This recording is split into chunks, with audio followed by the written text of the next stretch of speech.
Hello every one, എൻ്റെ പേര് കരുണ George. നമ്മൾ ഇന്ന് ഈ വീഡിയോയിൽ കവർ ചെയ്യാൻ പോകുന്നത്, നിങ്ങൾ ഫ്രാൻസിൽ വന്നു കഴിഞ്ഞാൽ നിങ്ങൾക്ക് പാർട്ട് ടൈം കിട്ടാനുള്ള ഓപ്ഷൻസ് ഉണ്ടോ, ഫ്രഞ്ച് അറിയാതെ നിങ്ങൾക്ക് ജോലി കിട്ടുമോ, അവിടെ പഠിച്ചു കഴിഞ്ഞാൽ എന്തെങ്കിലും ഗുണമുണ്ടോ, ഇങ്ങനത്തൊക്കെയുള്ള ചോദ്യങ്ങൾ കുറേ ഇൻസ്റ്റഗ്രാം ത്രൂ കിട്ടുന്ന ഒരു കാര്യമാണ്. അതേപോലെ പബ്ലിക് യൂണിവേഴ്സിറ്റിയിൽ പഠിക്കാൻ പറ്റുമോ എന്നുള്ള ചോദ്യങ്ങളും വരാറുണ്ട്. അപ്പോൾ ഇതൊക്കെ ആയിട്ട് ഞാനൊരു വീഡിയോ ചെയ്യാമെന്ന് വെച്ചു. ഫസ്റ്റ് ഓഫ് ഓൾ, നിങ്ങൾ ഫ്രാൻസിലേക്ക് വരുവാണെന്നുണ്ടെങ്കിൽ, പ്രത്യേകിച്ച് മാനേജ്മെൻറ്റ് കോഴ്സസ് എടുത്ത് വരുന്ന കുട്ടികളോട് പറയാനുള്ളത്, നിങ്ങൾ ഫ്രഞ്ച് പഠിച്ചിട്ട് വരിക. Very important. ഫ്രഞ്ച് നമുക്ക് വളരെ ഇമ്പോർട്ടൻ്റ് ആണ്. ഒരു B1 ലെവൽ വരെയെങ്കിലും നിങ്ങൾ അലിയൻസ് ഫ്രാൻസെ പോലുള്ള ഇൻസ്റ്റിറ്റ്യൂട്ട്സ് ഉണ്ട് നമ്മുടെ നാട്ടിൽ. അപ്പോൾ നിങ്ങളൊരു കുറച്ചൊരു മേ ബി 6 to 8 months പോകുമെന്നേ ഉള്ളൂ. അത് ഡെഫിനറ്റ്ലി ഇറ്റ്സ് വർത്ത് ആ ഒരു 6 months 8 months നിങ്ങൾ കളയുന്നത്. ആ ഫ്രഞ്ച് പഠിച്ചിട്ട് നിങ്ങൾക്ക് വരുവാണെന്നുണ്ടെങ്കിൽ, ബിക്കോസ് നമുക്ക് ഓൾറെഡി ആ ഒരു ഇംഗ്ലീഷ് നമുക്ക് ലാംഗ്വേജ് ഉണ്ട്. അപ്പം അതിൻ്റെ കൂട്ടത്തിൽ തന്നെ നിങ്ങൾക്ക് ഫ്രഞ്ചും അറിയാമെന്നുണ്ടെങ്കിൽ കുറച്ചും കൂടി ഈസിയർ ആണ് ഒരു ജോലി, പ്രൊഫഷണൽ ജോലി നിങ്ങൾക്ക് കിട്ടാനായിട്ട്.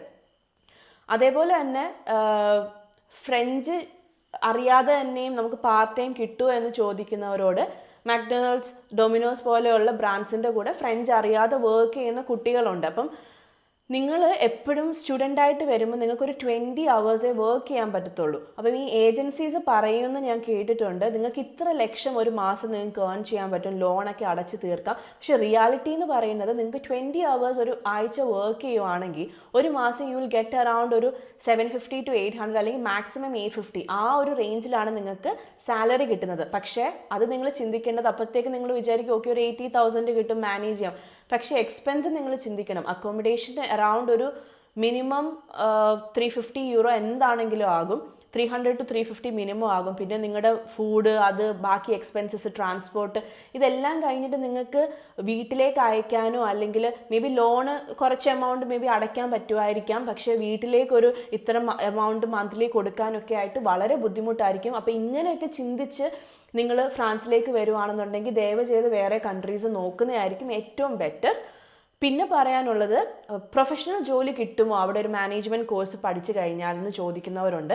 ഇപ്പോൾ പ്രൊഫഷണൽ ജോലി കിട്ടണമെന്നുണ്ടെങ്കിൽ ഡെഫിനറ്റ്ലി നിങ്ങൾക്ക് ഫ്രഞ്ച് അറിയണം. ടെക്നിക്കൽ സ്കിൽ ഉള്ളവർക്ക് പിന്നെയും കുറച്ചും കൂടെ ഈസിയർ ആണ് അവിടെ ഫ്രഞ്ച് അറിയാതെ ജോലി കിട്ടാനായിട്ട്. പക്ഷെ മാനേജ്മെൻറ്റിലുള്ള കുട്ടികൾക്ക്, ഇപ്പം മാർക്കറ്റിംഗ്, ഇൻ്റർനാഷണൽ ബിസിനസ്, ഫൈനാൻസ്, ഇങ്ങനത്തുള്ള എന്ത് കോഴ്സ് എടുത്താലും നിങ്ങൾക്ക് ഫ്രഞ്ച് വളരെ ഇമ്പോർട്ടൻ്റ് ആണ്. അതേപോലെ തന്നെ എൻജിനീയറിംഗ് കോഴ്സസ് പിന്നെയും കുറച്ചും കൂടെ ഈസിയർ ആയിട്ട് ജോലി കിട്ടുന്നുണ്ട്. എൻ്റെ ഇത്രയും ഒരു വർഷം, ഞാൻ 2016 ഫ്രാൻസിലേക്ക് മൂവ് ചെയ്യുന്നത്. I did my masters there. ഇപ്പോൾ ഒരു MNCയിൽ മാർക്കറ്റിങ്ങിൽ വർക്ക് ചെയ്യുന്നു. പക്ഷേ എൻ്റെ സിറ്റുവേഷനും ഞാൻ ഒത്തിരി സ്ട്രഗിൾ ചെയ്തിട്ടുണ്ട്. എനിക്കിപ്പോഴും ഫ്രഞ്ച് ഫ്ലുവൻ്റ് ആയിട്ട് സംസാരിക്കാൻ അറിയത്തില്ല. അതിൻ്റേതായ ബുദ്ധിമുട്ട് ഇപ്പോഴും ഉണ്ട്.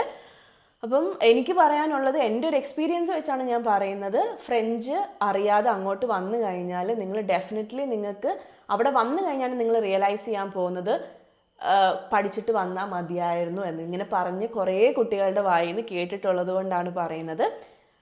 പിന്നെ ഏജൻസിയുടെ സ്കാമിൽ ചെന്ന് പെടാതിരിക്കുക. പാരീസിൽ അല്ലെങ്കിൽ ഫ്രാൻസിൽ വലിയ എക്സ്പെൻസ് ഇല്ലാതെ നിങ്ങൾക്ക് താമസിക്കാൻ പറ്റുന്ന കൺട്രി ആണെന്നൊക്കെ ഞാൻ കുറേ ഈ ഇൻഫ്ലുവൻസേഴ്സൊക്കെ ഇൻസ്റ്റഗ്രാമിൽ ചെയ്ത വീഡിയോസ് കണ്ടിട്ടുണ്ട്. അതൊന്നും ട്രസ്റ്റ് ചെയ്യരുത്. നിങ്ങൾക്ക് അവിടെ പട്ടിണി കിടന്ന് ജീവിക്കണമെങ്കിലും you have to spend around 60 to 65,000. അതൊരു തമാശ രീതിയിൽ പറഞ്ഞാണെങ്കിലും നിങ്ങൾക്ക് അവിടെ വരുമ്പം റിയാലിറ്റി മനസ്സിലാകും. It's very difficult to survive there. ഈ ചുമ്മാ വെറുതെ അവിടെ താമസിക്കണമെങ്കിൽ പോലും നിങ്ങൾക്ക് ഇത്രയും ഒരു എമൗണ്ട് നിങ്ങൾക്ക് എന്താണെങ്കിലും സ്പെൻഡ് ചെയ്യേണ്ടി വരും. അപ്പോൾ അതൊക്കെ ആലോചിച്ചിട്ട് വേണം ഡിസിഷൻ എടുക്കാനായിട്ട് നിങ്ങൾക്ക് ഫ്രാൻസിലേക്ക് വരാൻ. ഫ്രാൻസ് ചൂസ് ചെയ്യണോ വേണ്ടായോ എന്ന് ഡിസിഷൻ എടുക്കാനായിട്ട്. അതേപോലെ തന്നെ ഫ്രാൻസിൽ വരാനായിട്ട് നിങ്ങൾക്ക് ഏജൻസീസിൻ്റെ ഹെൽപ്പ് ശരിക്കും വേണ്ട. ഞാൻ 2016 ഒരു ഏജൻസിയുടെ ഹെൽപ്പും ഇല്ലാതാണ് ഫ്രാൻസിലേക്ക് പോയത്. I did my masters in marketing and business development from KEDGE business school, Marseille, France. Marseille ഒരു സൗത്ത് ഉള്ള ഒരു സിറ്റിയാണ്. പാരീസ് കഴിഞ്ഞ് കഴിഞ്ഞാൽ സെക്കൻഡ് ലാർജസ്റ്റ് സിറ്റി എന്ന് പറയാം മാസേനെ. അപ്പം മാസയിൽ നമുക്കൊന്ന് പാർട്ട് ടൈം ഒന്നും ചെയ്യാൻ പറ്റത്തുണ്ടായിരുന്നില്ല. കെഡ്ജിൽ പഠിക്കുവാണെങ്കിൽ ഫുൾ ടൈം നമുക്ക് കോഴ്സും ഇതൊക്കെ ആയിട്ട് ബിസി ആയിരിക്കും. അതുകൊണ്ട് തന്നെ പാർട്ട് ടൈം ചെയ്തില്ല. അപ്പോൾ അത് കഴിഞ്ഞ് ഇൻറ്റേൺഷിപ്പ് കിട്ടി. In between I move to Dubai. അത് കഴിഞ്ഞ് തിരിച്ചു വന്നു.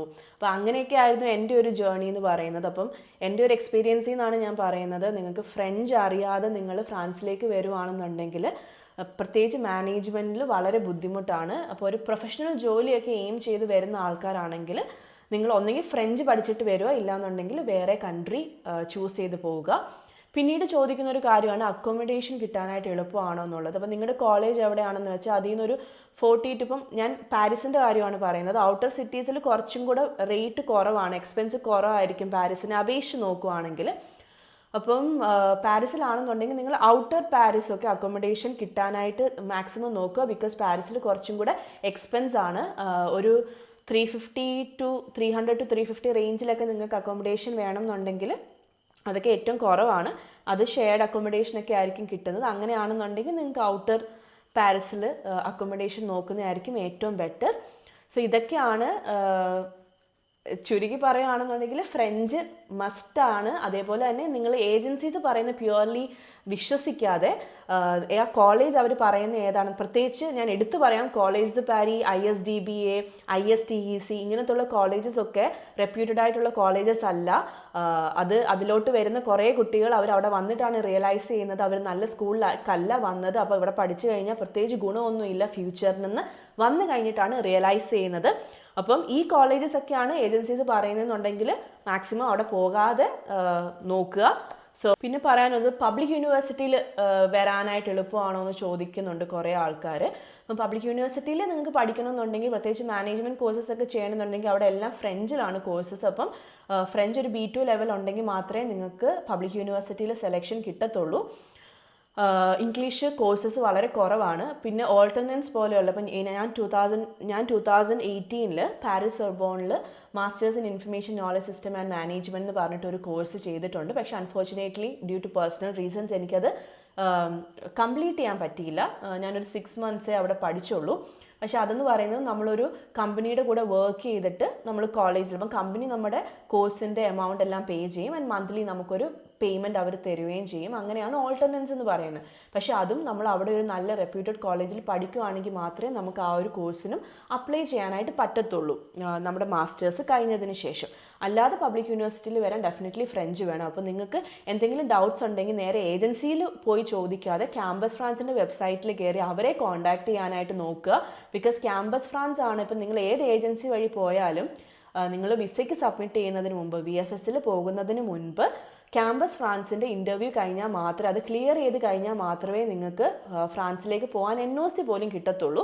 അപ്പം ആദ്യമേ തന്നെ ക്യാമ്പസ് ഫ്രാൻസിനെ സമീപിക്കുകയാണെന്നുണ്ടെങ്കിൽ അവർ നിങ്ങൾക്കൊരു ഗൈഡൻസ് തരും. അപ്പം അവർക്ക് പറഞ്ഞു തരാൻ പറ്റും which is the reputed college, അല്ലെങ്കിൽ നിങ്ങൾ ഏജൻസീസ് പറഞ്ഞ കോളേജ് നല്ലതാണോ ഇല്ലയോ എന്ന് ഹെൽപ്പ് ചെയ്യാൻ പറ്റും. ബിക്കോസ് എൻ്റെ അടുത്ത് വരുന്ന എല്ലാ കുട്ടികളും മോസ്റ്റ്ലി ഈ ഫീസ് അടച്ചതിന് ശേഷമാണ് ഈ കോളേജ് നല്ലതാണോ എന്ന് ചോദിക്കുന്നത്. കൊള്ളത്തില്ലെന്ന് പറയുമ്പോൾ അവർ പറയുന്നത് എന്ത് ചെയ്യാൻ പറ്റും, ഓൾറെഡി ഫീസ് അടച്ചു പോയെന്നാണ്. അപ്പോൾ ഫീസൊക്കെ അടയ്ക്കുന്നതിന് മുൻപേ ഈ വീഡിയോ നിങ്ങൾ കാണുന്നുണ്ടെങ്കിൽ നേരെ പോയി ക്യാമ്പസ് ഫ്രാൻസിൻ്റെ സൈറ്റിൽ അവരുടെ കോൺടാക്റ്റ് ഉണ്ട്, അവരെ കോൺടാക്ട് ചെയ്യുക. ഇല്ലാന്നുണ്ടെങ്കിൽ നിങ്ങൾ വെറുതെ നെറ്റിൽ സെർച്ച് ചെയ്താൽ മതി top 15 or top 10 colleges in France എന്ന് നോക്കിയാൽ നിങ്ങൾക്ക് ടോപ്പ് പ്രൈവറ്റ് സ്കൂൾസ് കാണാൻ പറ്റും, മാനേജ്മെൻറ്റ് സ്കൂൾസ് കാണാൻ പറ്റും. അപ്പം അതിൽ കയറി നിങ്ങൾ ഡയറക്റ്റ് അപ്ലൈ ചെയ്ത് കഴിഞ്ഞാൽ അവിടുന്ന് നിങ്ങൾക്ക് ഡയറക്റ്റ് ഇൻ്റർവ്യൂ കിട്ടും. ഇൻ്റർവ്യൂ ഒക്കെ കഴിഞ്ഞ് നിങ്ങൾ മേ ബി ഒരു ആപ്ലിക്കേഷൻ ഫീ അടയ്ക്കേണ്ടി വരുമായിരിക്കും. അതിനുശേഷം നിങ്ങൾക്ക് അഡ്മിഷൻ ലെറ്ററും എല്ലാം കോളേജ് നിന്ന് ഡയറക്റ്റ് തരും. ഈ ഒരു ഏജൻസി മീഡിയേറ്ററായിട്ട് അവിടെ നിൽക്കേണ്ട ആവശ്യമില്ല. സോ ഇതൊക്കെയാണ് എനിക്ക് പറയാനുള്ളത്. ദയവ് ചെയ്ത് നിങ്ങൾ ഏജൻസി പറയുന്ന കേട്ട് അതിൽ പറ്റിക്കപ്പെട്ടിട്ട് അവിടെ വന്നു കഴിഞ്ഞ് പെട്ടുപോയി എന്ന് പറയാതിരിക്കുക. So that's it. Thank you so much. So ഈ വീഡിയോ ആദ്യമായിട്ടാണ് കാണുന്നതെന്നുണ്ടെങ്കിൽ എൻ്റെ ചാനൽ ഒന്ന് സബ്സ്ക്രൈബ് ചെയ്യുക. ഫ്രാൻസിലേക്ക് നിങ്ങളുടെ ഫ്രണ്ട്സ് ആരെങ്കിലും നോക്കുന്നുണ്ടെങ്കിൽ ഈ വീഡിയോ ഷെയർ ചെയ്ത് കൊടുക്കുക. That's it. Thank you so much.